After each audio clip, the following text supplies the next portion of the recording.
Ramazon Temirov UFC'dagi debyut jangida raqibini birinchi raundda nokautga uchratdi. Temirov o'z uslubida startdayoq hujumkorlik namoyish etdi. CJ Vergara dastlab nokdaunga tushdi. Shundan so'ng chuqur himoyaga kirdi, biroq Ramazondan qochib qutula olmadi.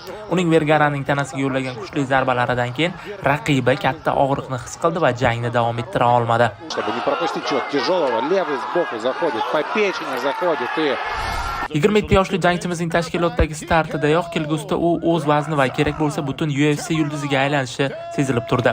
Bu divizionga tomoshabob jang qiladigan yangi chempion keldi, deydi Temirovning o'zi jangdan keyingi intervyusida. Bu divizionda inshaalloh Xudo xolasa yangi chempioni inshaalloh yangi chempioni, yangi zrelishni bo'y ko'rsatayotgan boyas yetib keldi. Xudo xolasa bu divizionni inshaalloh chempioni bo'lib, chiroyli boylar ko'rsatamiz zrelishni.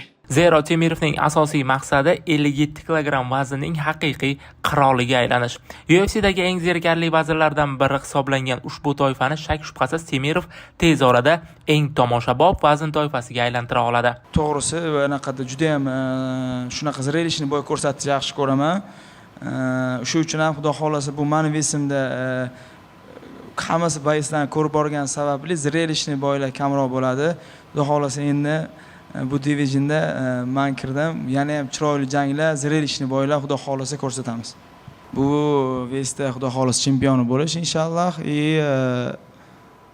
Bilmadim, balkim 1 yil, balkim 2 yil. Alloh qachon nasib qilgan bo'lsa, tak shunda. Temirov bu jangdagi g'alaba uchun $28,000, yorqin ishtiroki uchun bonus sifatida yana $50,000 ishlab topdi.